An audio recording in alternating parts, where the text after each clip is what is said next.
Hello everybody, my name is Abby and welcome to my channel. I'm doing something new this time. I recently watched a video by Cari from Cari Can Read, and she created a book tag. I believe she called it the Where My Lore Started book tag, and so I wanted to give it a try. So I will jump right in. There are 12 questions, and the first one is, what is the first book you remember reading by yourself? So I really don't remember. I was asking my mom about this, if she had an idea, because I started reading when I was 4 years old, and I don't remember really anything from that time. But what my mom believes was my first book that I read completely on my own was one of the books from the Spot the Dog book series by Eric Hill. They might have made this into a TV show, I can't remember, but it was just, a little picture book about a dog. I think he's like a tan dog with a brown spot.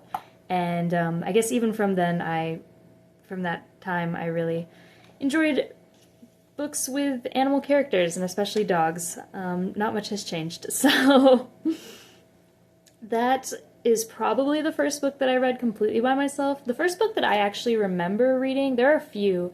We went to the bookstore a lot when I was growing up, and we wouldn't buy anything, but we would just hang out and I would read while my parents got coffee. And so one of the books that I remember distinctly is called The Love Bugs. It's by David A. Carter, and it's another picture book, one of those cardboard ones, but I think it had sort of 3D elements to it, like pull here or things to touch, and it was just these little made-up insects, and it was Valentine's Day themed. And there were some other, I think there was an Easter one in that series. So there was another one that I want to say it was called Tails, and it was a bunch of zoo animals, and you could touch their tails or move their tails. I really liked those types of books where there was stuff to interact with. The next question is, what character did you most identify with in elementary school? And I have been a big reader my whole life. It's kind of hard for me to separate elementary and middle school in my mind because I went to the same school from the time I was 5 until I was 13. And so some of these I may be getting mixed up when exactly it was. But a book that I remember reading when I was little that I really enjoyed was, well, the series was called Protector of the Small, and it's by Tamara Pierce. The first book in the series, I want to say, was Paige, and then Squire might have been next, but it basically follows this girl, Kel, who lives in medieval times, and she goes to school to become the first female squire, maybe ever. And so it just kind of talks about her dealing with sexism and training in this academy. And I believe she had some sort of, there was an animal aspect as well. She was friends with a horse or something. I can't really remember. But I definitely looked up to her a lot and kind of wanted to be like her. It's always been important to me, even as a very small child. I felt very keenly the differences that society said existed between boys and girls, and I felt like it was unfair, and I really wanted to challenge stereotypes. And so any chance I had to do something that was considered a boy thing, or something that a boy would like but not a girl, like, I always jumped at the chance. So I really liked that she was sort of breaking the glass ceiling in that book. Question 3 is, what was your elementary school comfort book? So there were a few series that I really enjoyed. One was the Magic Treehouse series by Mary Pope Osborne, and that one, if you don't know, it's about this brother and sister. They find a magic treehouse in the forest, but they can go, I believe they're going inside a book basically, or they use a book to transport to a different time and place in throughout history, and so it's also educational to some extent. And I just really enjoyed the adventurous aspect of it, getting to travel to all these different places. There was also the Hank the Cowdog series by John R. Erickson. Please let me know if you know this series because I loved it. Again, anything with dogs, pretty much, especially back then, I would read it. It's the point of view of this cowdog Hank who lives on a ranch in Texas, and since I'm from Texas, I also loved that because I didn't actually see a lot of books back then that took place in Texas. And he's not very smart, but he thinks he is, and he thinks he's this really tough sort of guard dog slash almost like the sheriff around the ranch, and he gets into all these misadventures with his friend. And then another more sort of a genre, I suppose, or category of books that I turned to a lot in elementary school. I can literally remember the section of the school library that these books were in and picking out different ones to study, and it was just any book about dog breeds. So there were these really skinny ones, and they would focus on a specific breed, and I read a lot of those. And then in 4th grade, I became fascinated by wolves, and so I switched to wolf books. But yeah, that was a big go-to for me. Question 4. Where or what was your safe space as a kid? So, honestly, I can think of one place in particular that I will talk about, but I think one of my biggest sources of comfort and security and safety was books themselves. Like, it didn't matter as much where I was reading them, but I found it very easy to sort of get to that point when you're reading and the rest of the world just disappears and you feel like you're watching a movie. And I read so many fantasy books back then, and I just was able to go on so many adventures that way. I think that was the main reason that I did it in elementary school. I loved reading just to be able to explore and visit all these different places. In my head, as I got older, I think I turned to books more for the ability to escape. I had a lot of social anxiety, especially in high school, and I really enjoyed how young adult books and fantasy books really made it seem like there was a clear good and evil, black and white. You knew who the villain was, you knew what you had to do to defeat them, and you knew how to be a good person or how to avoid being a bad person. Whereas in high school, going throughout high school, I struggled really hard to figure out how to move through the world, who to be friends with, how I wanted to follow my values, what bullying looked like, because it definitely was a lot more hidden in real life than in these books. And usually all this uncertainty just led to me not speaking up, not really making a lot of friends or reaching out. And so in books, I could read about people who were so much more confident and knew the right thing to do, and there was so much safety in that. And so I think that was really a safe space for me growing up.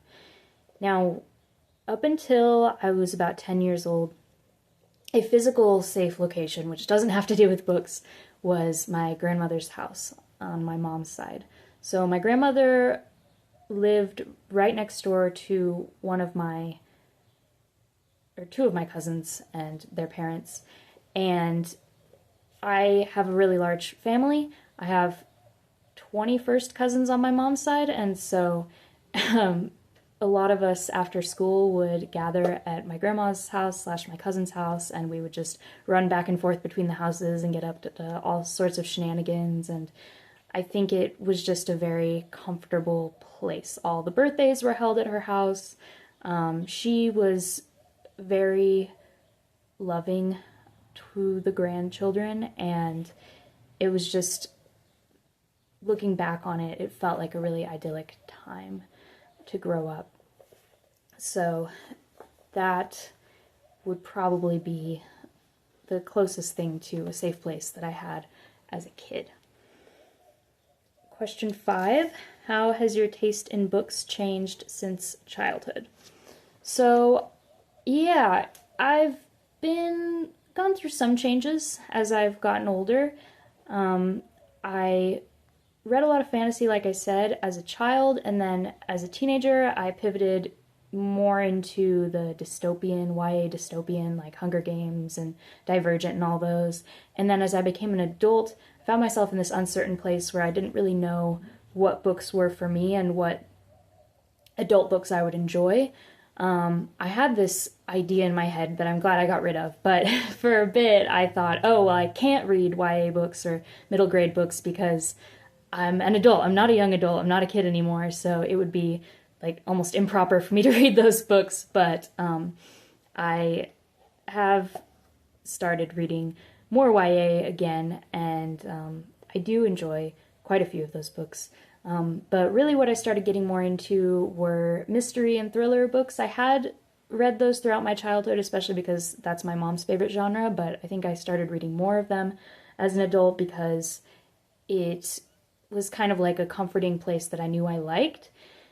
Since getting more involved in the booktube community and watching people talk about books more, I feel like a lot of the people that I follow read more fantasy, and so I've been giving fantasy more of a try.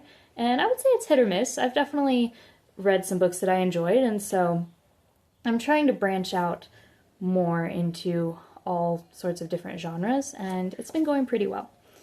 I also probably don't read as many books from an animal's point of view as I used to. I think on the one hand, there just aren't as many adult books that are like from a dog's point of view, but I also definitely did seek those out as a kid, so I'm not opposed to it. I mean, I think I have read a few as an adult, but not nearly as many as I used to. Question 6, did you feel inspired to read by your school? So my school, I went to a private school, and they did have some stuff that was meant to encourage kids to read. I remember probably in middle school, maybe elementary school, we had to read, there were certain books, a wide range of books, but certain books that we could read and then take a quiz on, and we had to take so many quizzes in a year and get a certain score, and it was really just like a memory quiz, like if you remembered the plot, basically. So they did that, and there was the Scholastic Book Fair, which I loved, even though I wasn't usually able to buy anything, but it was fun to just look at the catalog and look at the books. So they had that, but I don't think that any of that really influenced my reading. Honestly, I think I've always been very self-motivated, and so I don't think that those made me necessarily read more or enjoy reading more.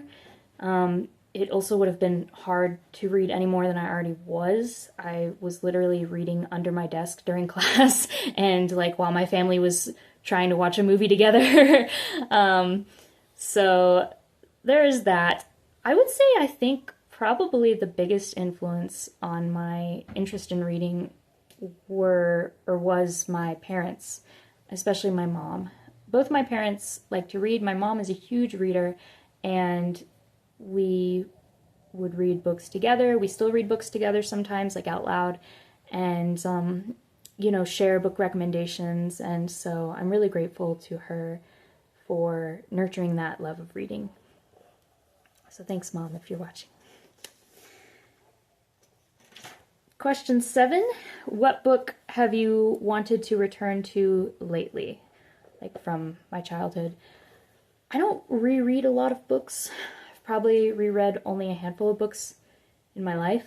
I did reread A Wrinkle in Time by Madeleine L'Engle, and I enjoyed that experience. But other than that, the only one that I can really think of is The Little Prince by Antoine de Saint-Exupéry, and I know I butchered that, and I'm very sorry. But I mentioned this in another video that I really want to read it.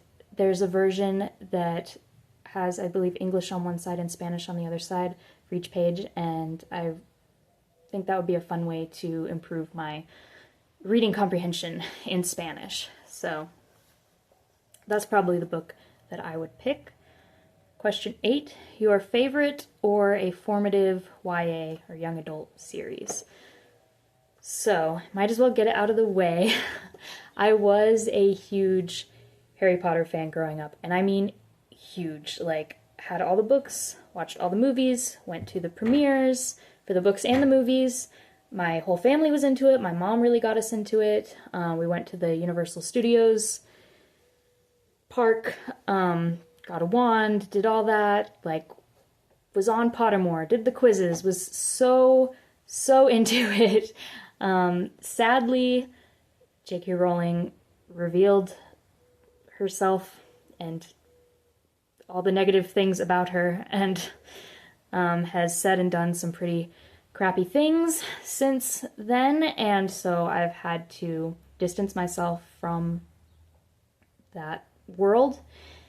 And yeah, I think, you know, it did play a big role in my life and maybe even in my personality growing up. But I think that now, knowing who she is, I don't want to give her any more of my support or patronage. So I haven't really revisited that whole world. But it is true that it was a big part of my life. Another series that was big for me was the Warriors series by Aaron Hunter. Again, with the animals, you know, that was the biggest draw for me. I did enjoy Redwall, and I feel like it's similar in some ways. Yeah, I was really into Warriors. I think that was the only fan fiction I've ever written. It was literally like one page. Like, I tried to start writing it, I guess, so. I was on their website all the time, too, looking for new quizzes and new information about new books. I read the first 3 series. I might have started, I think I started the 4th series. I read the spin-offs. I read the manga. I was really, really into Warriors.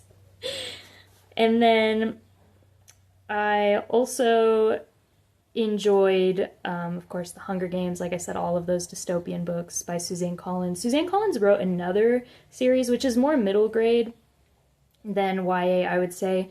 She wrote it before The Hunger Games, I'm pretty sure, and it was called Gregor the Overlander, and I loved it. I haven't reread it, but from my memory, I think it would probably still stand up, so I would recommend it if you're interested in reading more of her works.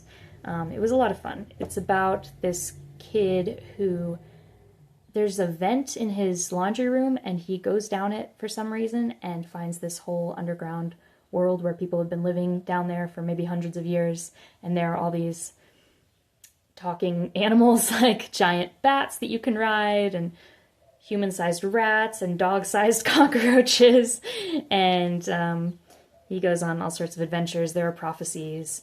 I really enjoyed it. And then the last one that I liked a lot was the Chronicles of Ancient Darkness series by Michelle Paver. The first book is called Wolf Brother. It was because of the wolves that I started reading it.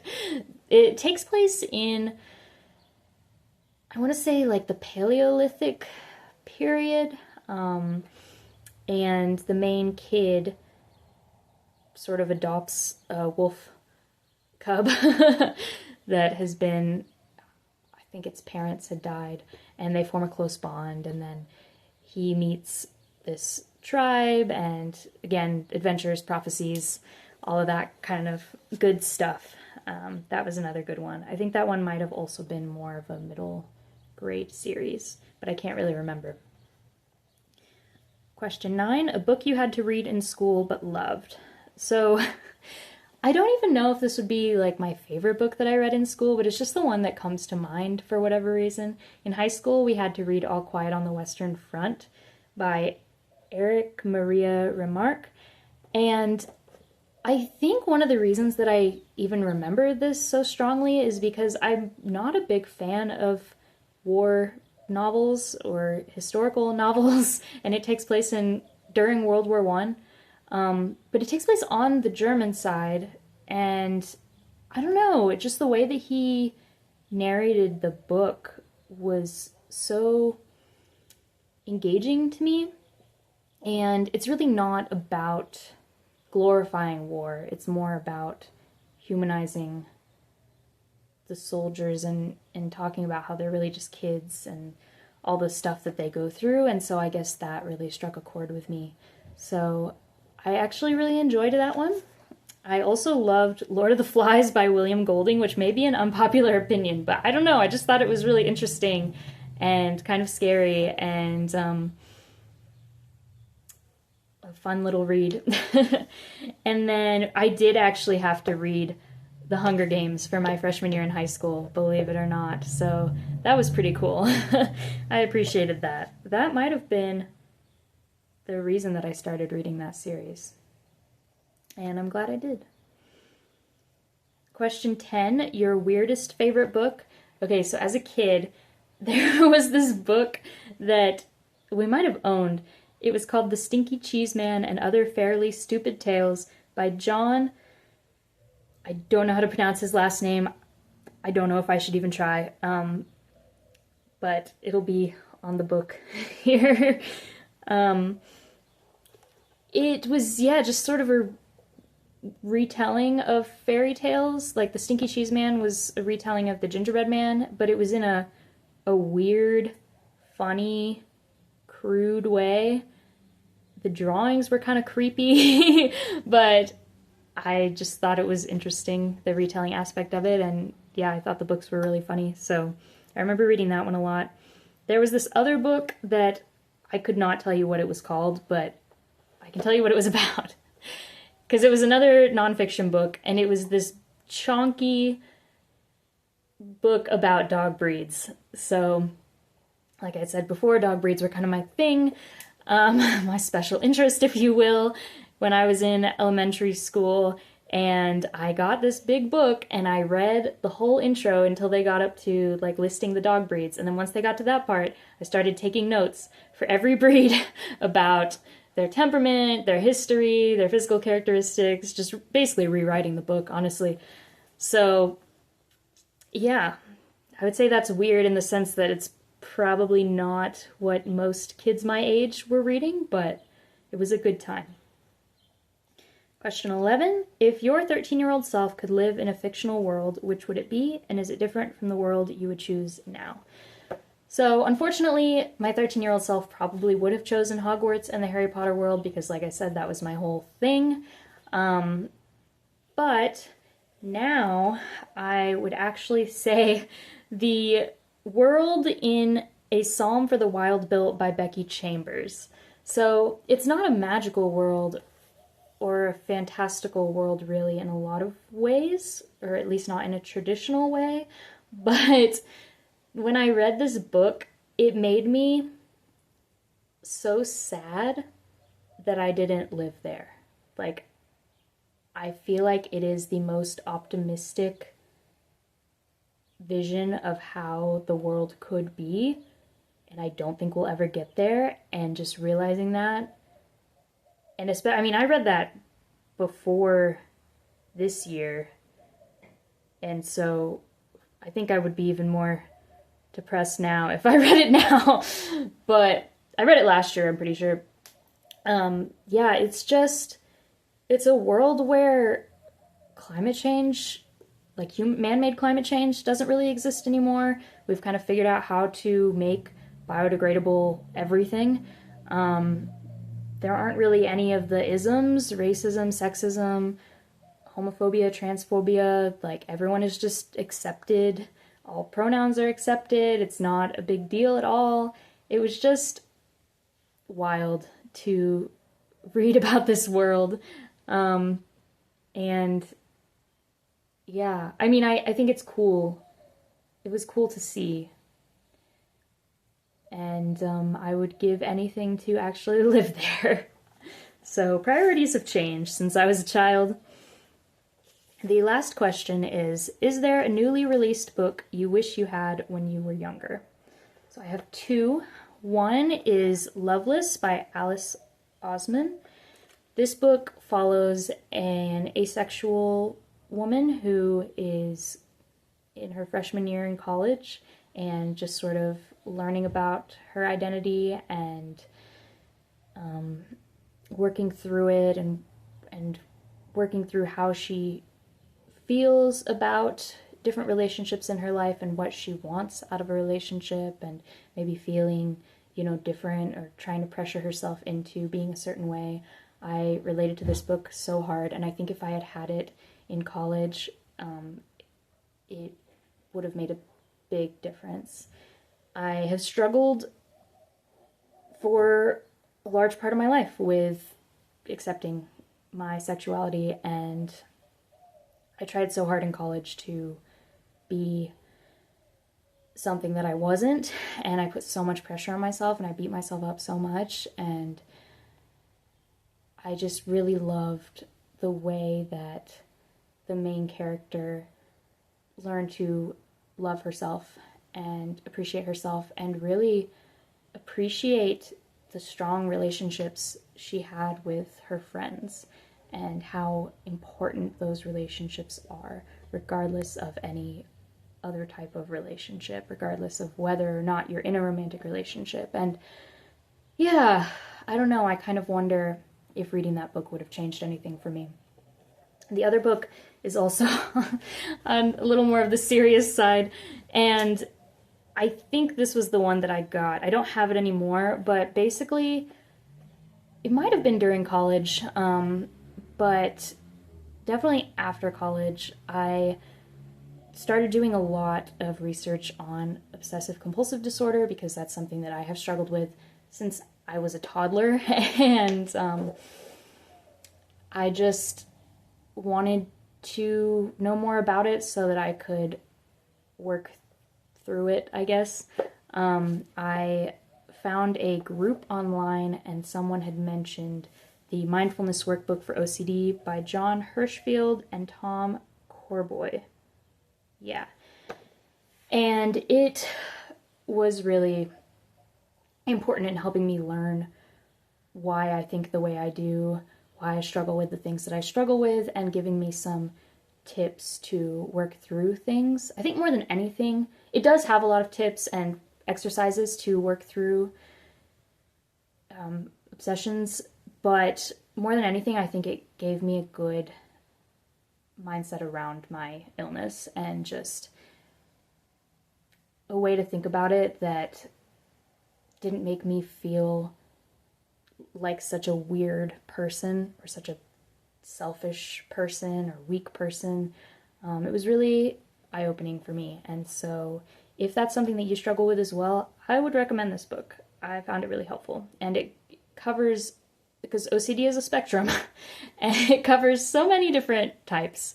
The one I struggle with is often called pure OCD, and it's more about thoughts that sort of spiral out of control and then can lead to like searching the web or asking people for reassurance, more than like what I think a lot of people think of, which is like hand washing or straightening objects, and that, people definitely struggle with those things as well. It kind of covers, like I said, a variety of topics, and so would definitely recommend. So that is a bit of a more serious note to end the video on, but I think it is important. And that was the last question. So I hope you enjoyed this video. Please let me know if you want more videos like this. I think doing book tags is fun, and I will see you guys in the next one.